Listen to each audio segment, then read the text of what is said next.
The Wannabeez. Yeah, You're telling me you observed the Boston bomber? Before he was the Boston bomber, yeah. It was called Mission Uncomfortable. Was the name Well, of it. nothing happens in Iowa, so it's like, yeah.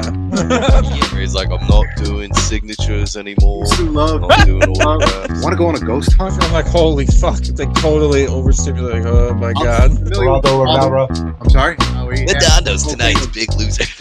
Will Flanagan was wearing night camo.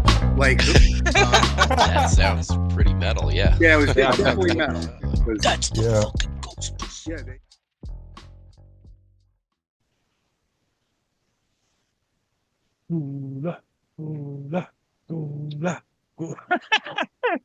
Yeah, you're fucking me all up here.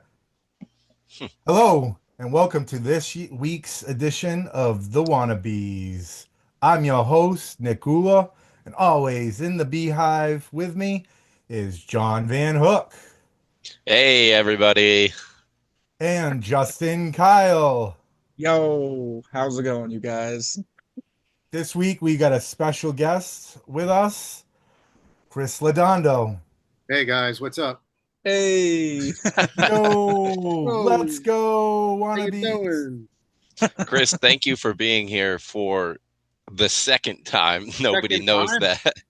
that. Nobody knows how we did a full, like it was, I think it was over an hour of an awesome pod that no one unfortunately will hear because of what we put our trust into a Shure microphone. And it wasn't sure. It was an unsure microphone. I got it. It was quite in Manhattan. An unsure. In fact, I think that microphone had far more to say than you did because literally every time you started to open your mouth, it was like. Man, At least he's not in the bathroom now. I'm not in the bathroom. I am though next to my furnace. So you guys, it's an upgrade. It's an upgrade. But thanks again so much for being here. We're going to try to rehash some of what we covered last time because a lot of it was good, but we're not going to be able to redo the Mona We missed a Lisa. lot, man. They missed a lot. They missed a whole saga of my dad being Batman. I know my uncle being Batman. Fucking great. Yeah, that's gone. That's gone. Oh, That story will never see the light of day now. I think Yeah. you sabotage it on purpose. No. We spoke to a couple of lawyers, and they're like, you know what? You should make believe that file never was. It just never happened. Yeah, well, happened. on that note, it's probably a good thing we did anyway, because think about the stuff that we're actually covering up because of that. I mean, Gula told us about that guy that he hit with his car, Oh my god! and Justin told us about how many women he got pregnant before he got with Harley. I think, honestly, it's best that stuff stays in Yeah. the past. All the murders that I did back in my past. I mean, we got to keep that Yeah, stuff Laudondo's secret. tax evasion. Maybe someday we could like charge people for it as like the worst episode ever. We'll put it up on Bandcamp. There you go. That's a good way to get some advertising for Be it. the true People will be interested. Wannabes. It brings a new definition to unlistenable though, because they're going to be like, "Oh, like it can't be that bad," and then they're going to get in and like, literally, your ears get blown out. You're like, "Oh, wow, I paid money for this. I That's put the real in joke. time at a job to to get this product." Man, All right, fellas. So, first of all, Chris Laudando, if you don't know him, we covered last time. He's longtime Tell Him Steve Dave fandom. He used to have a band. He helped. He was co-producer or creator on a graphic novel series. Now he just works at a college like Gula, but we're not gonna make that sound like it's a bad thing. It wouldn't be a Chris story. It wouldn't be a Chris episode if we didn't go over the infamous. yeah, I mean, the infamous why you got your name. how you started in TST. Yeah, how do you started in all this situation? Oh, well, I would tell him Steve Dave. I was on. I forgot the first episode I was on. I think it was like an Adam and Eve pod or something. I was there for two. I was sitting I would so early on when they recorded them in the stash, the old stash, Quinn would would would say, yeah, come, if you want to hang out, hang out. Sometimes I would drive down with there with him, and I would watch them record. It was like folding chairs, right next to like where the comics were and everything. So it'd be me, like Stacy Vitella sometimes, and Brian's ex girlfriend. What's her name?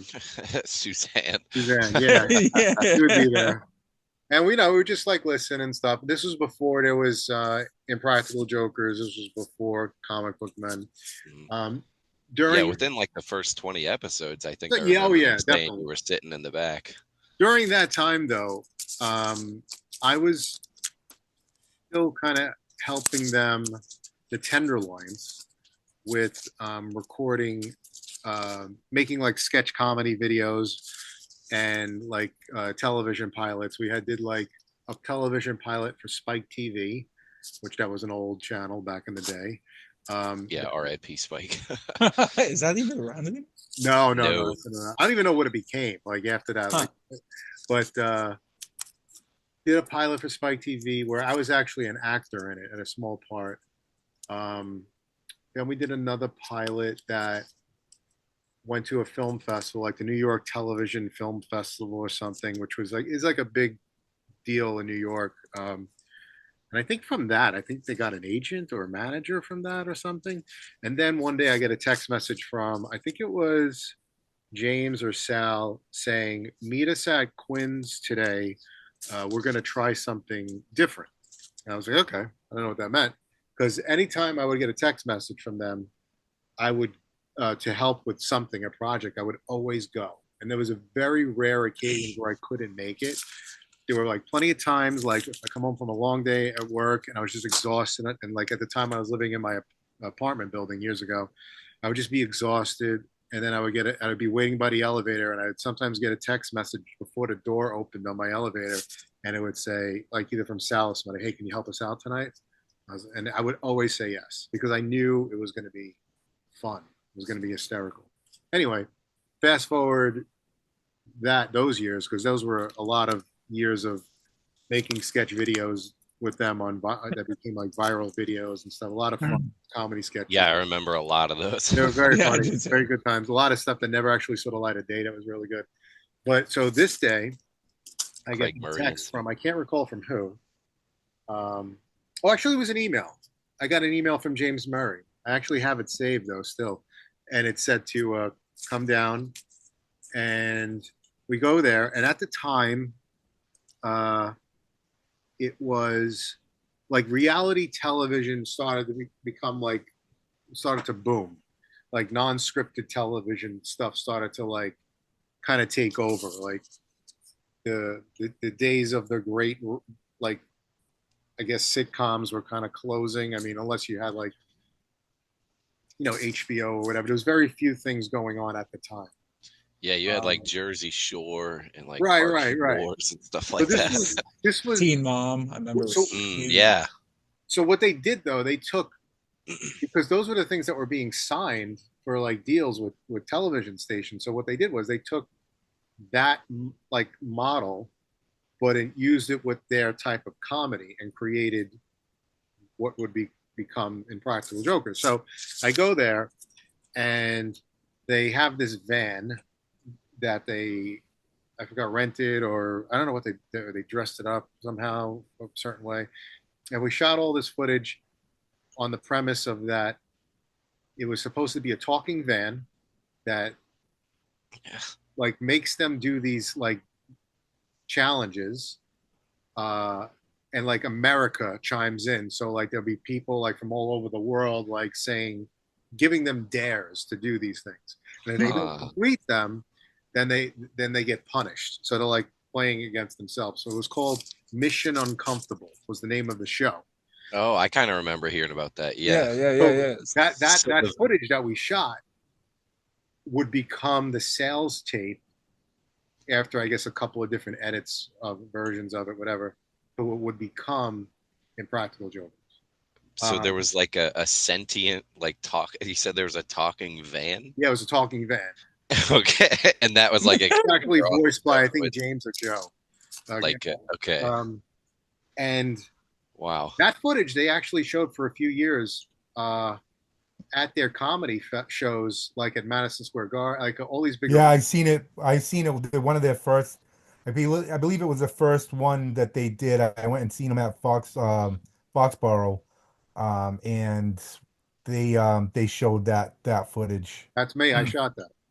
So Nice. like it was nuts till like years later that footage gets resurfaces and it's stuff that you helped contribute to. So it's like, wow, it made people Yeah. laugh. Like that's what like was like the thing for me is like I would just love to be part of the process any way possible. Like, I don't need to be like a star of the show. Like I know like there's jokes with me being like on IJ. No, I'm a behind the scenes person. I want to be like I wanted to be a cameraman, if anything. But yeah, I have no desire to be on camera, especially with my current hairline. It's getting bigger and bigger. Like You're telling me, so they come and they say, we really like the celebrity thing is not working celebrity out. thing is just not working. Like America needs Laudando. yeah, like, You're not being the sure, fourth okay, joke. that's kind of funny. I would do that. Yeah, Ben Affleck. He's just I don't know. Ladondo's tonight's big loser. The whole thing with Jennifer Lopez, we're thinking Laudando instead of Affleck. So yeah, no, I would. Of course, I would. Anything to help them out. But Awesome. But yeah. So and then after that, um, uh, they got the show, and then during that time, I get a text message. This is after they got the show and they were making episodes, but nobody knows who they are. They're working on it, so nobody knows. So I get a text message like a few months after that from Brian Quinn saying, "Want to go on a ghost hunt?" And I'm like, "All right."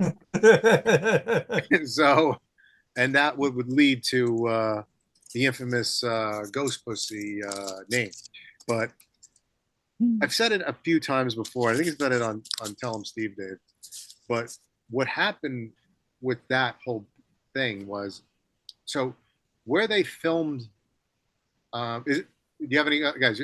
I'm talking forever. You have any? You want me to answer any questions? No, you're good. good. You're good. Okay. You're good. Man. I'm in the story. So I get You're that hitting all the to like points. meet, come down to my apartment. So when I go to Quinn's apartment, I'm actually the first one there. And Yeah. remember the apartment that he lived in at the time was so tiny. It was so small. Like I was like, how do you live? It was so small. And like I remember on the wall there was like comic strips of like original art from I forgot what. I think it might have been Mallrats or something. Like I don't know. It was something like from Mall. Like I think it was the plans from like the Silent Bob show. Oh I yeah. think it was that. I could be wrong, but it was something like to that. So I'm sitting with him. We're waiting for Walt and Bry and the New Jersey Paranormal Investigation team to show up. So I'm sitting with me. He's like, "You want to watch the first episode of the show?" And I'm like, "Yeah." So I watched like the pilot episode, and it was fucking hysterical. And it was like when they were at White Castle and all that stuff. Like, Yeah. I was dying The laughing. Castle of White. Castle of Light. So like I'm watching like this very like stuff with like time code like at the bottom and whatever is very like behind the scenes stuff. And I'm like, this is really good. And then after that, everybody comes for the ghost hunt. Now, where the ghost hunt took place is at this facility called the Willowbrook. Well, it used to be the Willowbrook. I forgot the full name now. I might want to blank. But anyway, if you're familiar Geraldo with Rivera. I'm sorry. Geraldo Rivera took the infamous Yes. video of that Yes. facility. Made him famous. Yes. So it was a state-run hospital that a lot of people that back in the day would bring, I guess, kids that probably now or kids that maybe like were autistic or had other like this type of different disabilities and just left them there, and they would abuse these patients, and there was like talk about it, and Geraldo got a key from one of the doctors there, like a whistleblower, and went in one night with a camera crew and exposed the whole thing. Anyway, they shut it down. Years and years later, half of that facility, or big, actually, most of it became the College of Staten Island, part of the City University of New York, which is a very beautiful campus. But then there's ruins of, you could still see today. They knocked down a lot of it, but if you drive on certain roads, you can, where there's like woods, if you look, you see like these old gigantic sanitarium buildings that are just like in ruins. I think Anthrax, the band, filmed a video there years ago. Oh, that sounds pretty metal. Yeah. Yeah, it's definitely metal. It's definitely metal. So we went there at night. Now, where this place is on a major road, so there's cars like whizzing by. So like, if this is not something you can really sneak. Like, you know, there's cars whizzing by. People are going to see you. Especially a group of people with. Yeah, I mean, people like Wolf Flanagan was wearing night camo. Like, I remember him correctly. He was wearing like the blue pants. I'm looking. It was like night, like the like the blue and the black and the gray. And like, so so we all get out of the car and Johnson starts recording and he starts interviewing me and we're talking like a little bit stuff that didn't even make it onto the podcast. And we get to there's a whole fence that's of this. And we're all there, and there's a big sign on the fence, signs everywhere saying no trespassing, New York State property. So this wasn't like a private hospital. This was like, you know, state, but it's still state property. Now, at the time, I had recently had my first child, well, my only child, and I worked for New York State. I worked for the City University of New York. I'm a state employee, and I'm like, fuck. I need my health insurance. I wasn't tenured. Wait, was I tenured? No, I wasn't tenured because like I work with the administration staff and we get tenure just like professors do after a certain amount of time served. So like I'm a tenured staff person in my union, like a professor is. Can't get fired, guaranteed employment for life. So this was before that. So when I saw that sign, I'm like, shit. I go, Quinn, I can't get busted or whatever. He's like, I'll just show him my fire, because at the time he was a fireman. He's like, I'll just show him my shield, if anything, if the cops. I was like, it's the FBI. I was like, you're a fucking fireman. You might get in trouble. I was like, yeah. He's like, yeah. I was like, you know what? I'm gonna wait back over here, and like, I'm gonna sit in the car. I'm gonna wait for you guys. Let me know when you guys get out. Just, you know, whatever. Or no, I remember saying I'll text you if I see anybody going in there that, you know, like cops or whatever, people that are, you know, because people do go in and they get hurt. It's like very dangerous. Like, you know, there's like floors that, you know, you just walking and then you fall down like 2 stories into the ground and stuff. So I sat in the car all night, and then after a while I just left because it was like they were done, I guess. And then about a week or so later, I was in Red Bank and I saw Johnson. And I was in the store. I go, hey, man, what's going on? He's like, hey. He's like, did you hear your beating? I'm like, what are you talking about? What are you talking about? And this was, I guess, the episode was released of the Zune episode of the Ghost Hunter stuff. And they just, you know, ripped me apart the whole time. But I what's funny about it is it was perfect to kind of be that fall guy for that, because there was really nothing going on in that episode. Like, as far as like, you know, there's no ghost shit happening. So they had to like throw me like under the bus for the sake of comedy to make it interesting, you know? Yeah. Because this guy's just growing around with like fucking, you know, instruments that are not scientific, not measuring, you know, whatever. So it was very funny. It was really funny. And it's been a cross ever since. That was your big introduction to Tell 'em Steve Dave. No, that wasn't my introduction. I mean, like, I was already like in listeners. Tell 'em Steve Dave Well, yeah. but I had episodes before that where I was on the show. You motherfucker. I feel like that was like that. A big like, oh yeah, you nothing know, cemented in. Yeah, I feel like every Tell 'em Steve Dave member has like the nickname. You know what I mean? Yeah, and that's like that cements you. That's where Chris got tenure. Yeah, Yeah, that was exactly. my Tell him, jam. Steve. Yeah, great. Can I get transferred to another podcast? Yeah, I hear the Hoof is hiring. Oh God. Well, So like you got a beef with Barry McLean because didn't Barry McLean Oh do no, that yeah. whole Yeah. So whole Barry's a really great illustrator, great comic book He artist. did amazing illustrations of us, of the three of Yeah, us. I seen a lot. Really good. Yeah, I'm friends with him like on social media. I see a lot of he posts a lot of his work, and he I posted a don't think lot of we've nice talked stuff about that over on the the years that show he made yet, with have me. we? Oh, made me. I just got to say, Barry, thank you for making me, look like I, live in the gym. Uh, I appreciate that. But I think when I saw you guys, when I met you guys for the first time, except you, John, when I met Justin and Nick at what do you call it? Thanksgiving Oh, Black Friday event, yep, I the guess they general had, store. I guess they had like Barry made like different like art for I guess a few different people that are in Tell 'em Steve Dave, and I see one that's just made of like a ghost or whatever. I'm like, fucking, I'm like, can you ever like portray me as a man, like a human male? People ask me, "Yeah, could you sign this?" I'm like, fuck. I'm like, no, right? It's a picture of Casper. Yeah.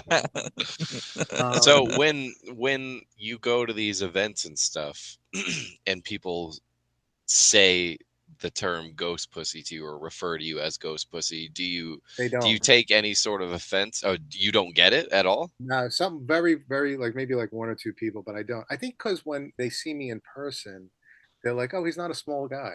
Maybe we should." Oh Uh, yeah. Oh, so it's better judgment. You think you don't hear the ghost pussy a I mean, lot. You they think don't. it's Nobody says that. Everybody that I have met, whether it be at a live event, like the Bell House show years ago, in Brooklyn, there's tons of fans there. At What Say You events when I did the stuff for What Say You and yeah, you were the that producer. with Universal Pictures, everybody was always very nice. Like Yeah. everybody was very nice. It's the One of people my that that when you're in the room and they don't talk to you, they just choose not. Those are the ones that don't like you because they don't even talk to you. Yeah, like Because that's the Yeah. fucking ghost pussy. yeah, they won't even. It's like probably said shit on Reddit or whatever. So here I am. right. They don't say a goddamn word. They just make believe I'm just a regular person, but they know who I am. Come on.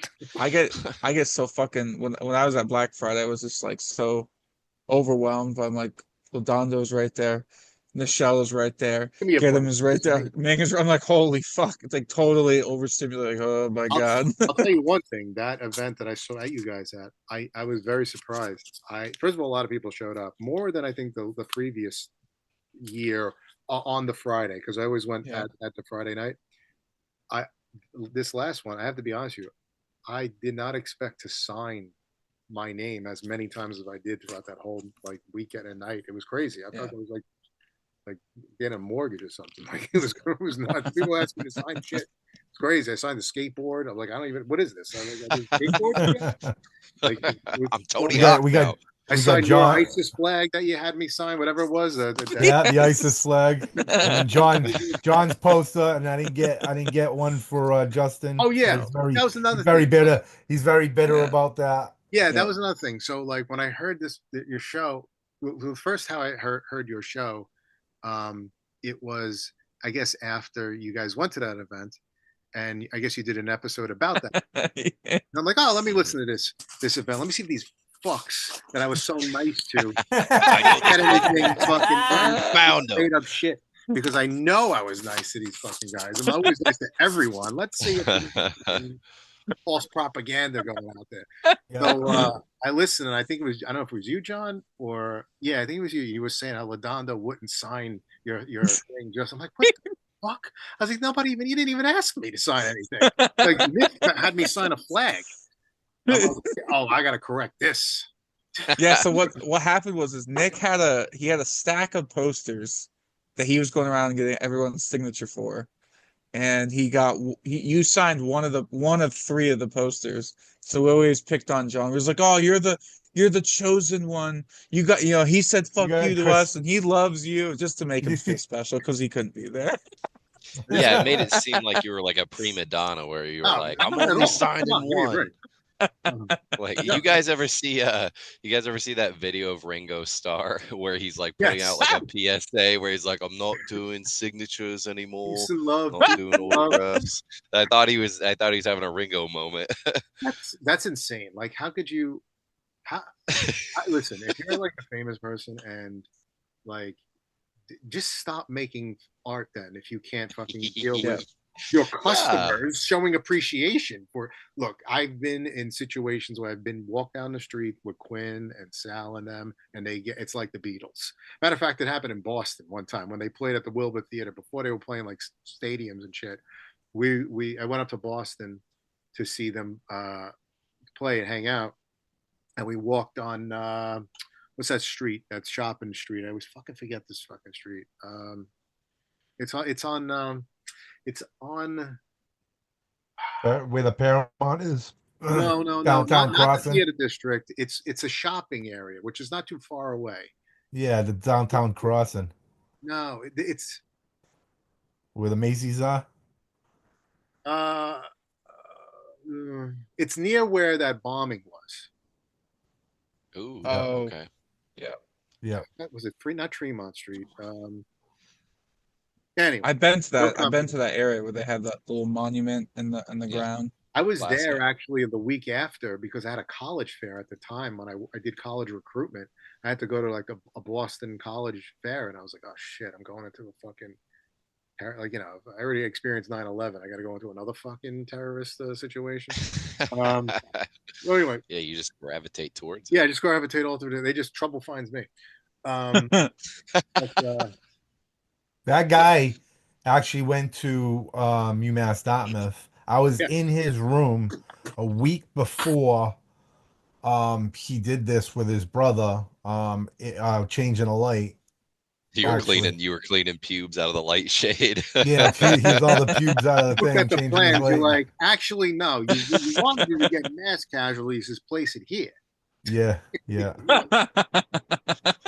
Nah, dude, the kid was an awesome kid. He was playing soccer the night before. Like, it was totally fucking out of the blue. Obviously, Yeah, fucking, it was like, what the fuck? Ooh, yeah. It's yeah. you're telling me you observed the Boston bomber? Before he was the Boston Bomber, yeah. Why? Okay. This is one of the things I fucking absolutely love and despise about you. Why is this the first time we're hearing about this? Because Laudando brought it up, guy, and I figured, He's like, oh yeah, hey, by the I was way, friends with him. We were pals. I guess I just can't wrap my head around like both you and Laudando have such similar paths through life where you've had these weird experiences that kind of compound on top of each other, so it's just hard to even Well, nothing compartmentalize happens them. in Iowa, so it's like, yeah. Yeah. That's so actually, true. a lot of crazy shit. that Monday when they were looking for him, they fucking shut down the whole campus. Fucking No, the two city. Apache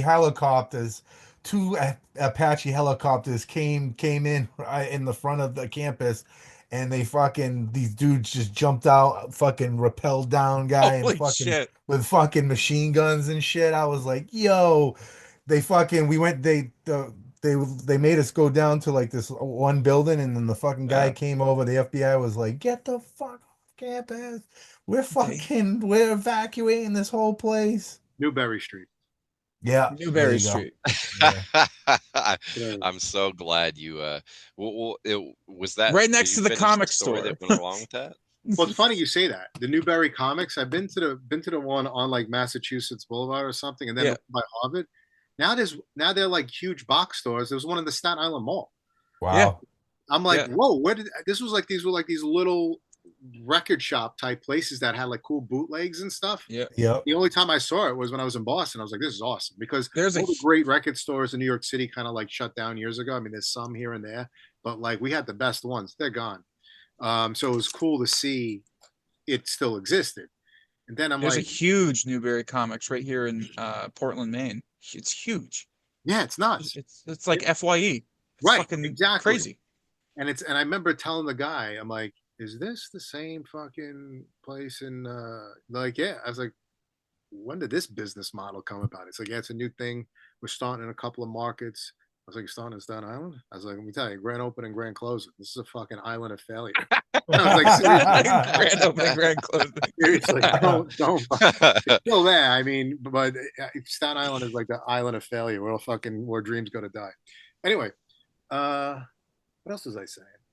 Oh, the reason why I brought up too, like, I had to listen to your podcast to see that you guys were saying like false propaganda because I've had the experience with this fan base where I remember one time, a long time ago, people like come down to the stash. People want to meet you. I'm like, okay. It's like an ant meetup. I'm like, okay. I go down there. There's a bunch of people there. I go to talk. Nobody's really talking. I've talked. They're listening to me talk. I felt like I was doing a fucking lecture. It felt weird, right? And like one or two people interact. I'm like, oh, let's go to Starbucks. I buy every. Oh, I see why you got so nervous earlier when we weren't replying to you. Okay. Yeah. I go. We go to Starbucks across the street. I buy every single one of them Starbucks. And then after that moment, there were people that blocked me, unfollowed me, said shit about me. Wow. What? Yeah. That's crazy. Damn. I was like, what the fuck, man? I was nothing but kind, nice to these people. Yeah, but Yeah, you know this, right, Chris? What's up? All good things go without punishment. Oh, good. No good deed goes without punish. Yeah, it's true. I'm definitely You know? living case of that. So it's like, you know what? Fuck it. I will say, Chris, I tried twice to save the previous episode that we recorded with you because I felt so awful. Like fuck, I don't want to let Yeah. Chris down. It was so good, That's okay. and there was I a did find a legitimate way fear to that like.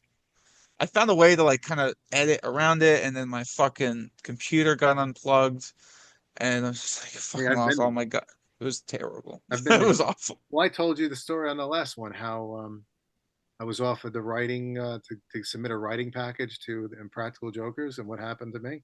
Yeah.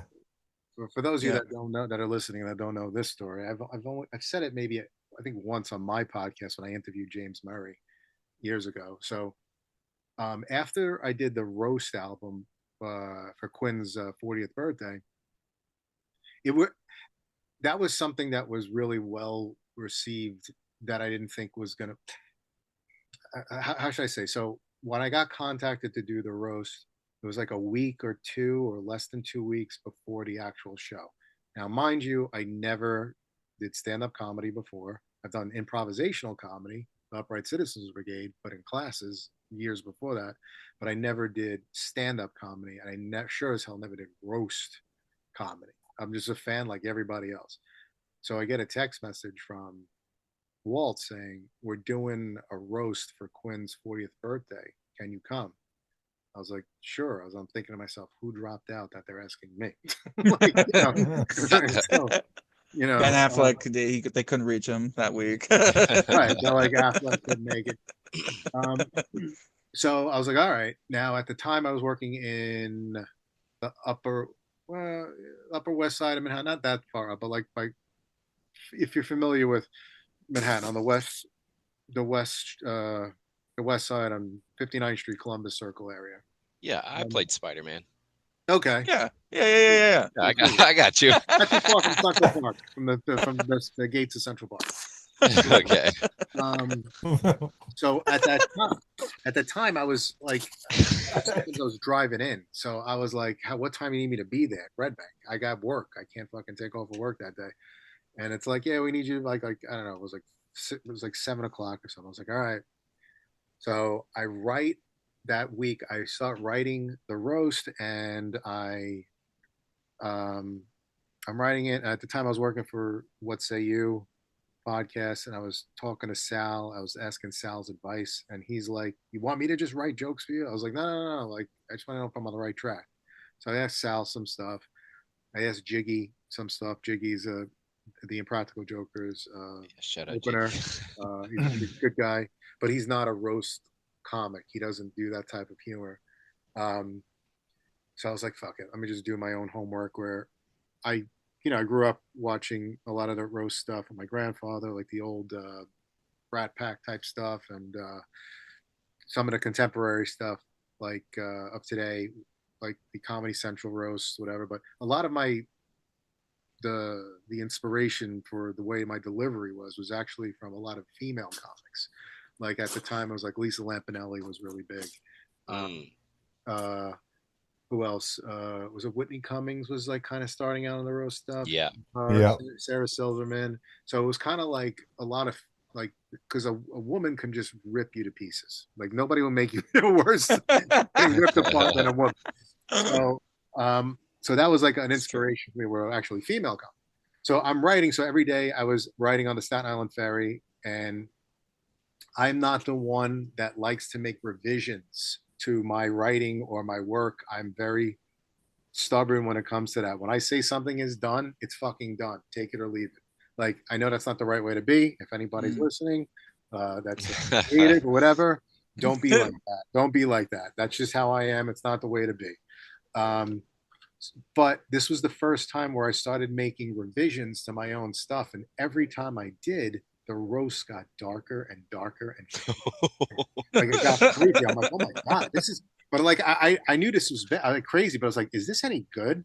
So I that day I drove into Manhattan because I would have to drive to Red Bank, which is like far, like Yeah, from I where would I was swim. in Manhattan. I'm like, I'm never gonna make it. The traffic's gonna be crazy. I was a little bit nervous. Long story short, I get there on time. Walt was waiting for me. I get there. I'm very calm and tranquil. Uh, I wasn't really nervous. I was just kind of like nothing. And then Johnson started it, did the opening because I didn't know what to expect and how people were, how the level of how people were going to be at this. And I heard Johnson do his intro, and I thought to myself, I'm going to be really good at this. um, it was so good that what you don't hear in the show, the final product, is because it was stopped. Quinn requested to stop the show so he can rewrite his roast. So he rewrote Wow. his that, Oh boy. and then that night going home, I get text messages from Quinn just saying that he loved the roast so much. Can you please send me the set of it? I emailed him. He's like, I love the knock knock joke. It's so good. The knock knock joke I thought was really funny, if you remember it. Do you remember it? Can Oh, you? it was like, hey Quinn, knock knock, and he's like, who's there? I was like, comic book man, and he goes, comic book man who? I go, get him. Steve Dave is here. So it's like nobody knows what comic book man is. I do remember that was awesome. Yeah. So, um, so okay, so what happened was getting back to like what Justin was saying about the laptop crashing or whatever, or Yeah. whatever happened with his laptop that he couldn't save the last episode. So the roast kind of got like this really buzz about it, which was really cool for somebody like me because I'm really don't have that. I really don't have much self-esteem. So I go to a friend of ours of the Practical Jokers. A friend of ours, dad uh, had passed away, and I went to um, that friend's wake, and I see James Murray there, and I go and say hello to him. And this is the first time I've seen James since doing that roast. And he said, "Oh, Chris, I heard a roast that you did. Whatever. I gotta say, some of the two jokes on there, some of the funniest jokes I've ever heard in my life. Really good." And then he like basically talking, and he's like, "You want to submit a writer's packet to Impractical Jokers to be a writer? Now that doesn't mean you're gonna get the job. It's just like you could take a tryout. Yeah. So I never did that before. So what they do is, if you want to write for a television show, usually a show like that, a comedy show, like you're going to write for a late night talk show, whatever, they give you a packet of like assignments, homework, basically, of what to do. Like, so I guess if you were doing like, let's say like Jimmy Fallon or something, they'll say write like 10 monologue jokes, then write a couple of this, that, it's like it'll be like, a certain formula. So through email, he introduces me to the head writer at the time, and we're going back and forth. And then they submit to me this writer's packet. I start working on it. And then about a week or so later, my laptop crashes with the work on it. Now, any normal fucking human being would just go back into the email and start over again, and then, whatever. I took it as like a sign that it's just not meant to be. And I never went back to doing it or even mentioned it to any of them. It just went, the email never was sent. Until years later, I had him on my podcast, James the Hoof, and I told him that, and he's like, "What?" I was like, "I just wasn't." So, yeah, very similar events, I guess, on my end, because I feel like when I lost the episode, I was like, "Fucking A," and then I took a day or two off, and then I like tried doing it again. I was just getting irritated.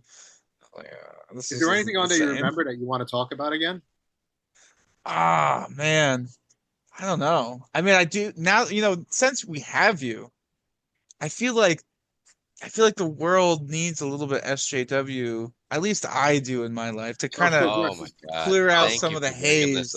So funny. So the first time I've ever heard the term social justice warrior was on Tell 'em Steve Dave. I had no idea what that was. I had to look it up. Yeah. Like, I didn't know what that was. Now, I think I also heard it first on Tell 'em Steve Dave. I didn't know what the fuck that was. So that episode was, I think it was all so that was a TikTok bomb. I don't know, something. Yeah. It was me and Sunday Jeff. So it was again, Tell 'em Steve Dave, because people that listen to this show think that it's like it's real. Right. Like, Tell 'em Steve Dave is heavily directed by Walt Flanagan. Spoiler alert. Like, when I go into these shows to record stuff, they already paint me to be a certain way in their image of how they want me to act as like this character. I don't want to be this guy all the time. So I just go along with it because they're my friends. Like, I'm like, all right, whatever. So to show you how directed the show is, sorry, Walt's whatever going behind the scenes, behind the curtains now. They have a couple of news articles, and they asked me and Jeff before we recorded, do you agree or disagree with this? And there was a lot of stuff that me and Jeff agreed on. So the things that we didn't agree on, that's what went on the show. Yeah. So in this case, there was a kid who it was a Muslim kid in America that made like the potato clock. Potato, but it wasn't a bomb, but like it was taken as a bomb. The kid, long story short, I think the kid like left America, his family, they were just humiliated. Yeah, it was a clock. Terrible. So that's how social justice warrior came about, but I didn't know what that meant. Like, doesn't everyone want justice in the world in America? You would think. Everybody wants. You would think. Okay. Yeah, you would think. Yeah, there we go. Like your shirt. Does anybody want like affordable healthcare, a good, decent education, a roof over their head? Like, I mean, you would think. Why is this a radical thing?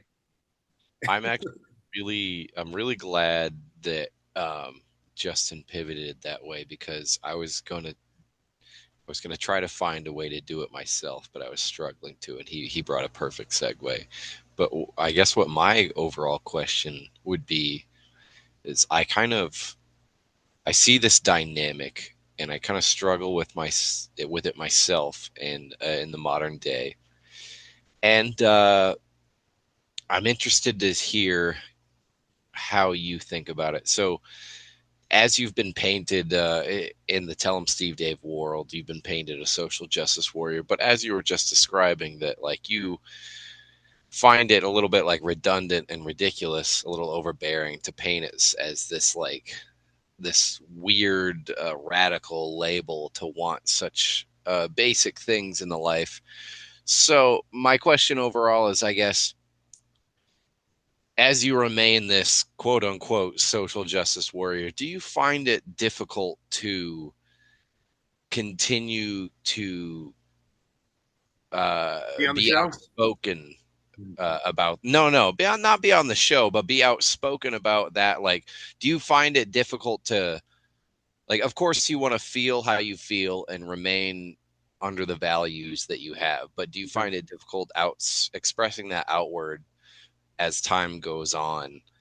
Because I'll say it this way, I kind of do myself, because I feel like, with the incoming administrations being the way they are, um, it almost gives.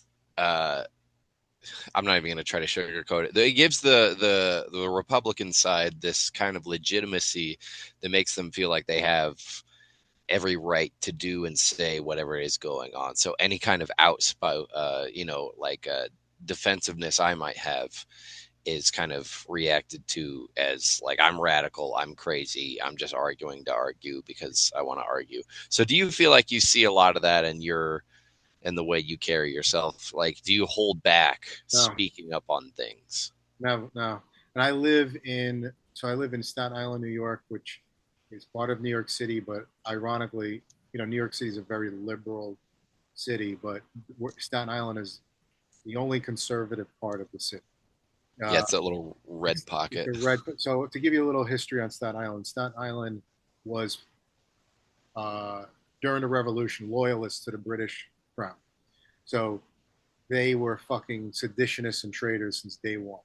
Okay, so Ooh, I didn't nothing know has that. changed over here.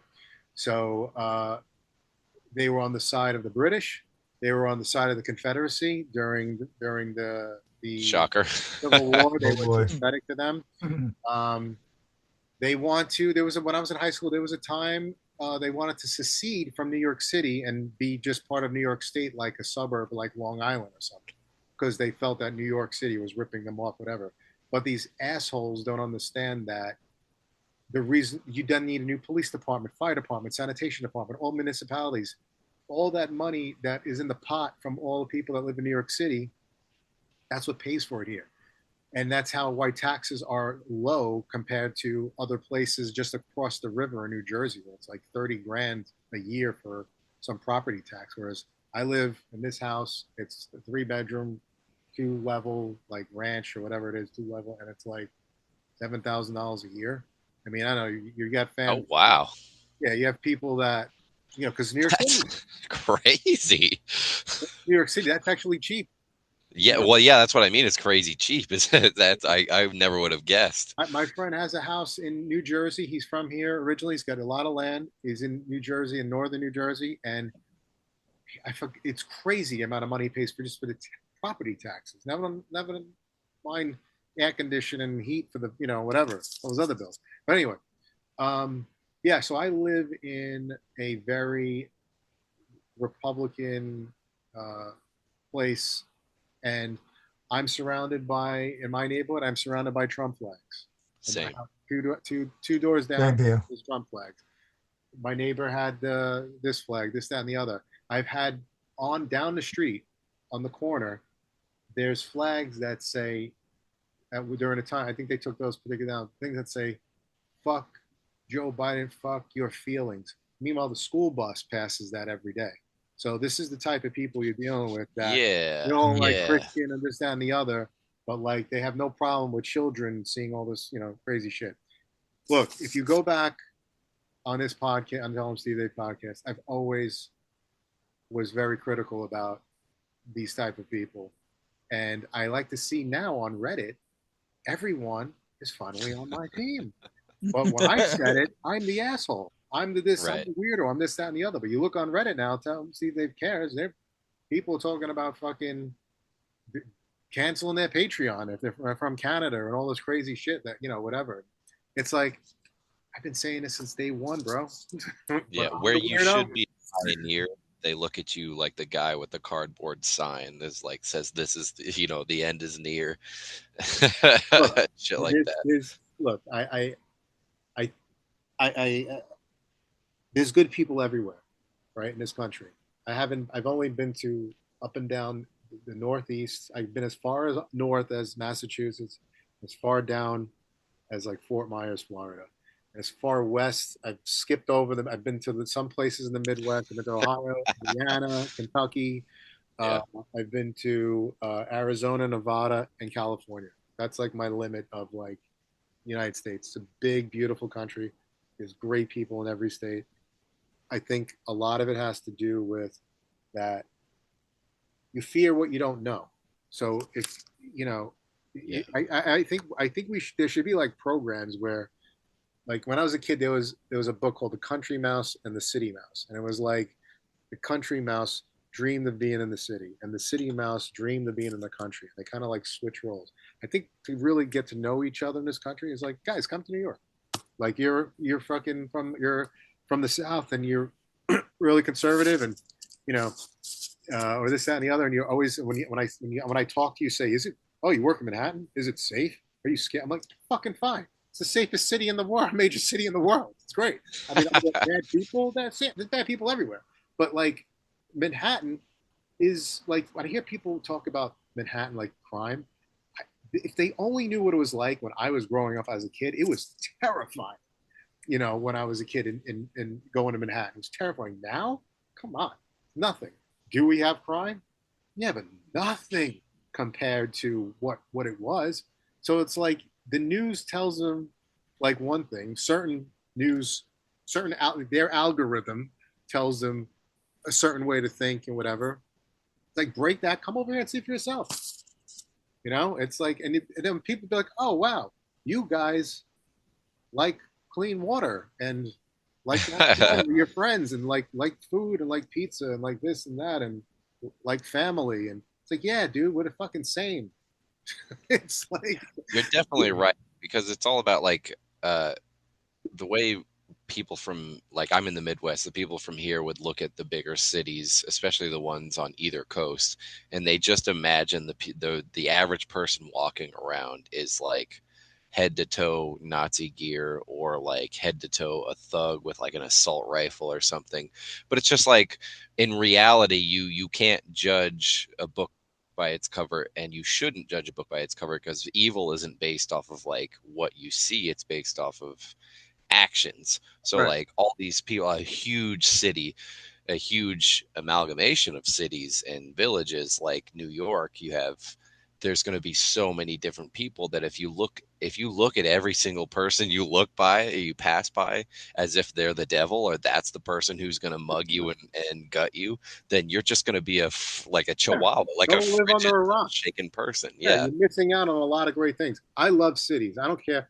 Like I've been lucky that I live in from here, but I'll gladly go to fucking what do you call any like city in any state and see. I want to see your city. Like people like that are from other states, and they'll tell me like, oh, I would love to see your city. Like, oh, dude, you're from New York. Why do you want to come see one? Because it's a fucking city. I like cities. I like to Hmm. see people like it's They have just, history.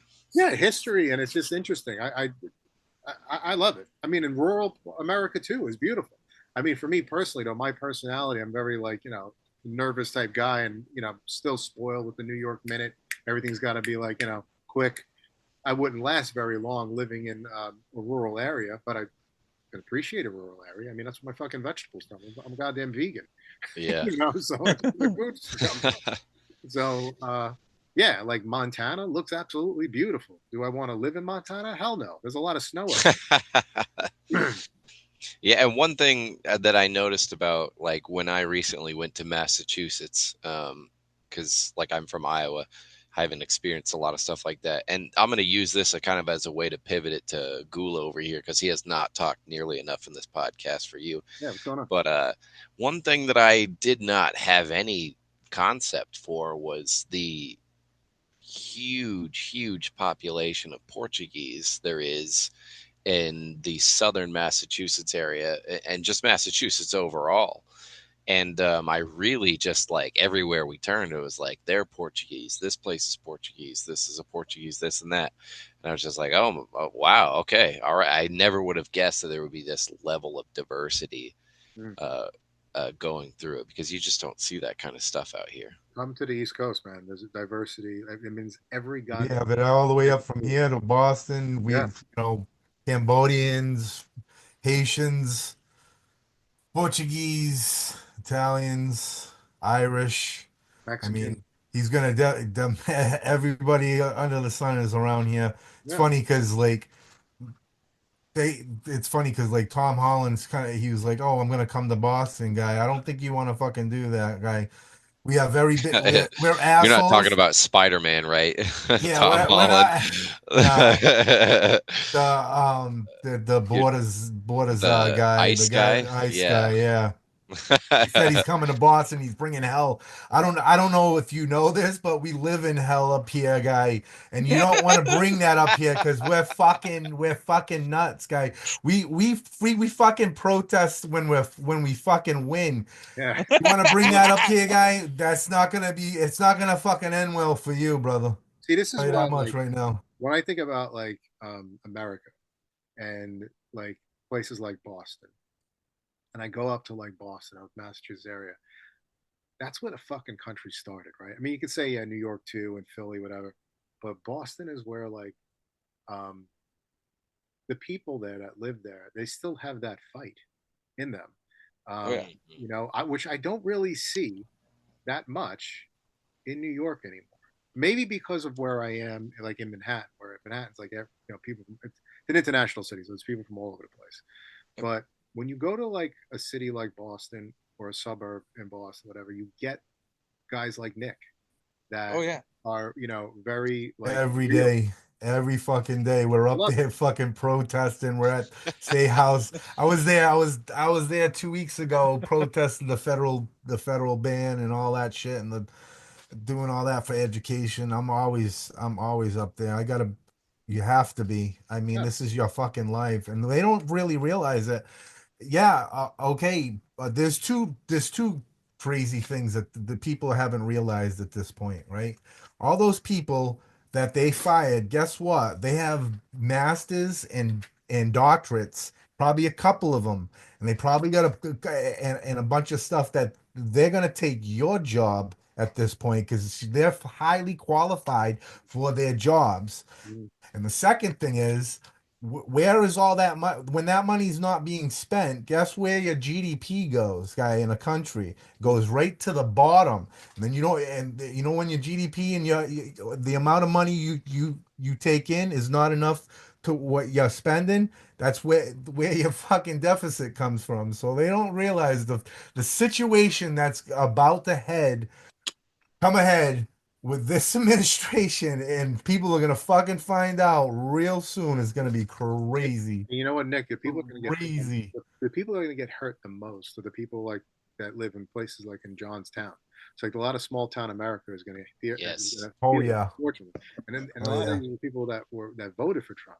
So Hmm. I know, like in some small towns in America, the entire workforce are federal jobs. So you're going to yeah. shut down an entire like the federal government is like the number one employer in some of these some of these places. Now, if you're an average Like everyday, the penny thing. He was gonna shut down the pennies. It was literally that whole town that county in Pennsylvania, and their whole fucking economy is literally tied to that. And if he did that, It's in the name of the state, it guys. would just literally, Pennsylvania. well, look, hey, they voted for him, so they're going to get what yeah, um, exactly. I think You know what though? Like being from Maine, I've never been more proud of our fucking governor. It's just fucking Yeah. fuck you, see you in court, bitch. yeah, Like we that can, was like I've never been more pumped watching anything ever on politically. I'm like, oh my God. Like we're doing Let's it. go. We're badass. Let's We're do basically this. like our governor is basically like, you want to take away our federal funding? We're just not going to pay your federal taxes. We're going that to be should be the thing. completely self-sustaining. Don't pay Go the fuck taxes. yourself. Don't pay the federal taxes. Just do Yeah, not garnish it from everybody's paycheck. If you're going to be like that, yeah. yeah, don't pay the fucking federal taxes. what they did, like here in New York City, they implemented price congestion pricing, which, you know, it's expensive to live in New York, all right, and things are expensive. So it's like during rush hour hours below 60th Street in Manhattan, they are charging drivers like $9, like to drive around. Oof. Now that's a lot of money. Yeah, Let's it be is. real, but it's an issue here in New York. For buses to run on time, for emergency service vehicles to get to where they gotta go on time, and generally for pollution. And a lot of the cars that you see on the road in New York, it's just one person in there. It's like, dude, you're a fucking pussy. Go get on the bus, get on the train. You don't live in fucking Staten Island. You live in fucking, get on the fucking ferry. Yeah. I get on the bus every day. Like, I can drive. I'm not gonna fucking. You know what I mean? I can't remember the last time I actually drove my car into Manhattan. I can't remember. It's been several years. Um, yeah, these people just want their freedom to drive their fucking car with no fucking other people in it to carpool in. It's like, you know what? We got to charge it. You can drive. We're going to charge it now. Yep. You know? And then Trump pulled the plug on that. He says you can't do that. Scumbag. So now we have him go. We have Yeah, this. but what about states' rights? I thought it Exactly. was all about states' It's rights. rights. Thought it was states' rights all of a sudden. Yeah. Well, this is one of those issues that Unless it's your state, guy. as a small town Iowa guy, I find it very, because I'm more on the, I go more of socialist area where I'm just like, I don't know if you should be charging anything like that unless it's completely fair. And obviously, I think Well, something like that, something something like congestion taxing sounds well, like well, this is we why. made this problem and then we're going to make it your problem, even though you John, have this to is why. get from point A to B. But we are going to do nothing to fix that or improve it except for leech your money and then put That, it somewhere else well, let me interrupt you because that without. $9, which they already in the first month or so, or 2 weeks, whatever it was, it was 250,000 less cars on the road, and Mhm. they netted about $46 million. So that money is going into MTA infrastructure. So like the subway here in New York City is about 100 years old, right? It's not as old as Boston. I think Boston's got an older one. So it's about 100 years old, and it's for like bridges and tunnels. There's always like signal problems in the subway with the trains and shit. It's old tech. So that money Okay. that is going towards infrastructure. It's not just we're going to tax you for the hell of it. Boston Tea is fucked. The green Well, line is again, always fucked. I've only been on the again, Fucking as red a line's red line. I've only been on the red fucked. line. Red as a line, green line, silver line, all that fucking thing is so fucked right now. It's so old, it's just falling apart. The signaling's just so old. And the track's so old, it's just falling apart right now. I just say as a small town guy, I'm used to when things get more like stretched out, and there isn't like a huge population of people to like hold this accountability on their elected officials. They tend to just do whatever they want. So like out here, it's not um, irregular for legislation to be passed, for funding to be raised for things that nobody asked for Yeah. and nobody. So like there's actually a current thing going on here that I should be able to vote for on March 4th that will add a 3% increase on everybody's utility bills. So that's businesses, personal utility bills, and churches as well. So it specifically says non-taxed um, uh, admit or affiliations or whatever you describe them as. So it's specific, and then it said in parentheses churches, which is, I mean, The I'm worst. not a guy who cares about churches. I think they should be taxed or whatever. But Yeah, also for the people who are very pro-church, I think it's ironic and against their own interest to make this kind of bill that adds this increase on the utilities of each, all solely to improve the equipment of our local police department, So which has made multiple improvements within the last few years. They got a whole new police department last year, and it just seems insane So for all these people to overwhelmingly want to vote, be like, yeah, I'll pay I a think it's 3% increase on my utilities I think it's opposed to a funny. 1%. I think it's funny that what you told me, if this is correct, it's 3% for individuals, for business, and for whatever it was. So it's a flat tax, Yeah, regardless of what where you are in your economic status. So the rich are getting basically a tax hmm break right there. exactly. So Thank the you. rich should be paying more money, Yes. and you guys should be paying little to none for that. You know what I'm saying? So Yeah, so a billionaire in Iowa is getting 3%, and so is the waitress is paying 3% on her shit. That's fucked up. exactly. So when We I just see this passed. We just congestion, passed.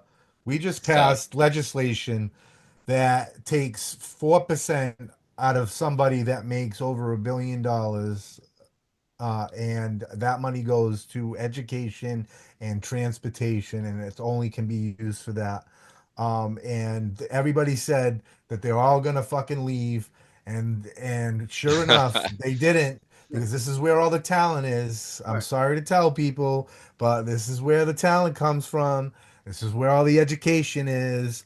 We got that on lock. Health facilities in Massachusetts is the best, always ranked the best in the world. We have the number one children's hospital in the world. There is no better than Boston I Children's gotta get to Hospital. Massachusetts. I gotta Massachusetts. get there. I remember Massachusetts. The model that your healthcare model was the model for the Obamacare thing. Yeah, It was Mitt Romney, when he was Romney Care, governor. yeah, He which Republican. He worked with which we all call it the mass health. Mass Health. That's what we call it. Yeah, and it's worked so good. But I want to take it a step for what we're working on is Medicaid for all in Yeah, the state of that's right. Massachusetts. So it's all paid. Every single person in the state of Massachusetts will get health insurance. And for those that don't think that's a great idea, it's almost I explain this to people. How I explain this to people, it's like insurance companies, right? There's a bunch of people getting car accidents. Guess where your premiums are going to be? What the worst thing that you can have is people not on health insurance and going to the emergency room and not taking care of themselves, because once they get to that point, guess what? It costs a ton more. So if you made people get have health insurance in your society, every single person would go to the doctor and actually get the health care that they need, so that they're not going to the emergency rooms, and they're not going to this get to a point where their health is so far gone that it costs astronomical amounts of money. Yeah, it's So like if you it makes me my mind they're blow that dumb. people just don't understand And that situation. it's like, hey, look, it's like, hey, well, the health insurance will cover an annual physical. You go to the annual physical, you finally maybe got like high cholesterol. They're like, hey, you know what? You got high cholesterol. Change your diet up a bit. Do this, that, and the other. Yeah, maybe take this pill.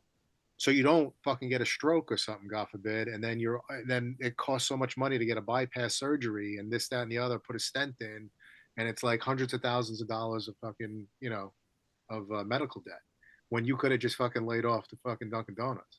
Yeah. You know what I mean? Well, yeah, I think that's a great period for it on the whole Political shebang that stuff. we had. Yeah, I think so. A little inside baseball here. We, as on the Wannabees, we try to remain mostly non-political, Too late. apolitical, if you will. But yeah, at the same time, we've been like bursting at the seams to be like, we have to. Maybe not so much Justin, but we have to get a little bit of that out. You know what I mean? Because we can only go on doing a weekly podcast for so long, especially in this current era, without everything happening without commenting on something about it. So, we have all this ongoing frustration here and there. And then we come to the microphones. It's just like, all right, we have to talk about something. What are we going to Right. talk about? What happened this week? So the reason And I talk about it, John, yeah, is I am a union president. I am a vice president of AFT Massachusetts. So what that it's your means is life.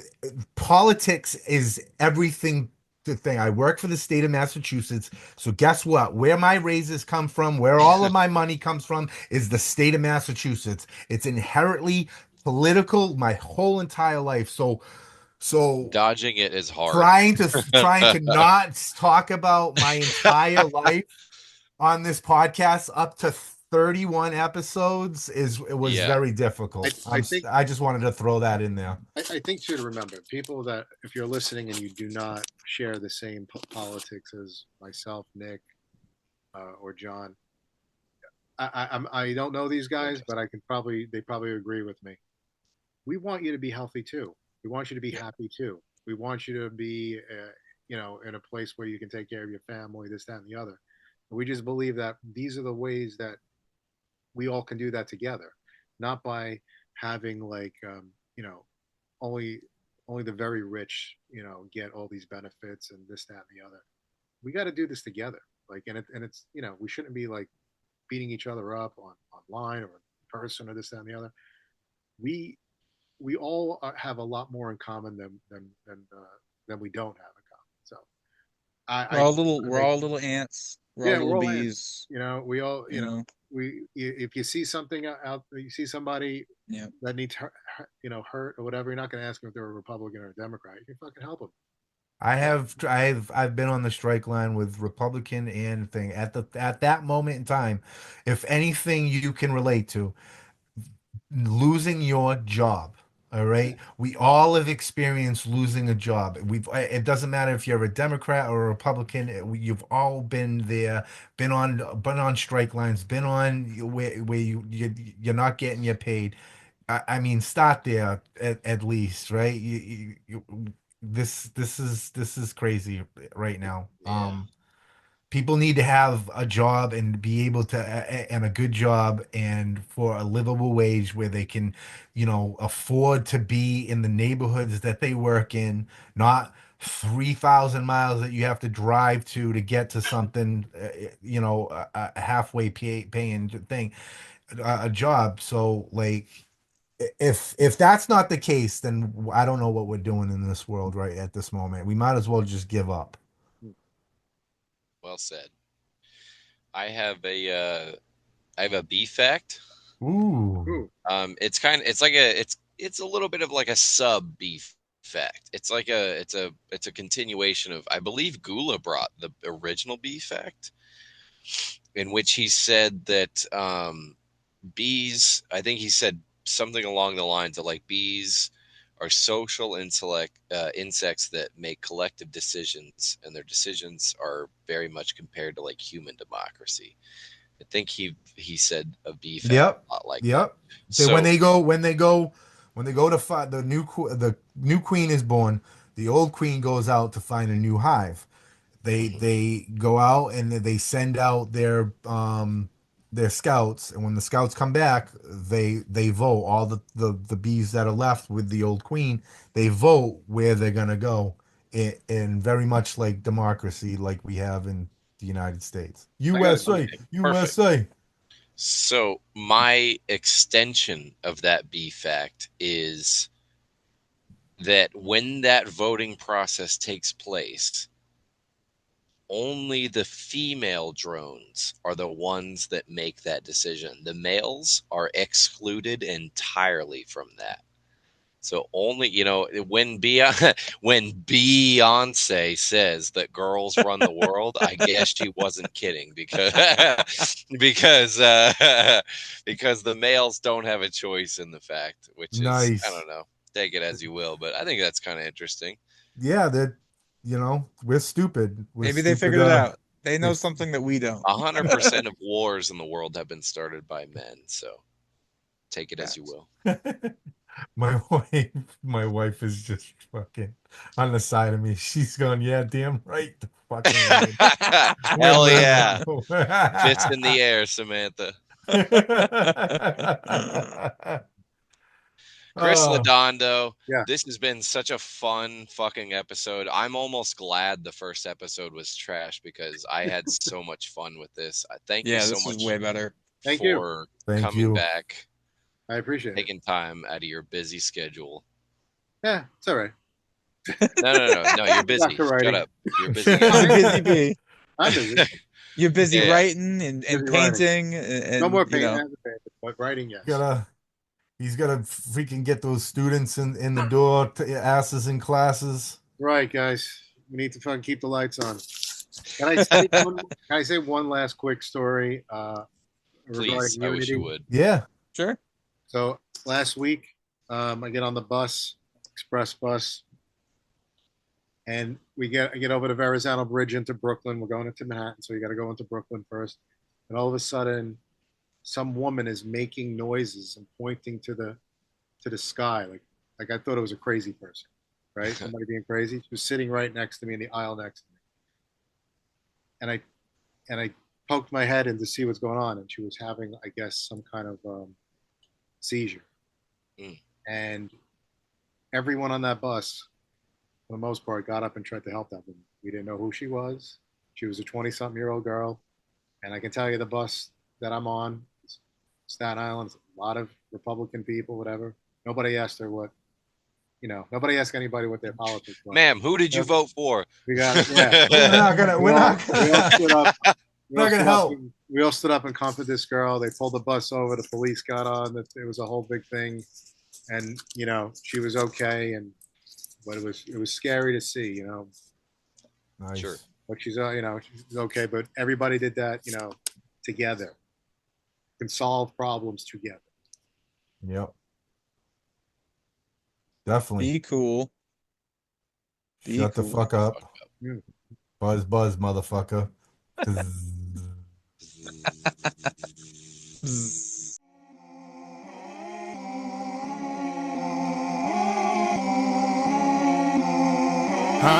You can call us all the wannabes, we who they wanna be. People talk a lot, but honestly, that's walking under me. Killing shit up on and off the beat, leave my mark, make it sting, and grade my name up in this game. The wannabes, we make it ring. Up in your ear, can't ignore us, we buzzing now, no pair of wings. They asking us if we ready, I told them all apparently. They mad, we flying right by and we grinding for it, fair to me.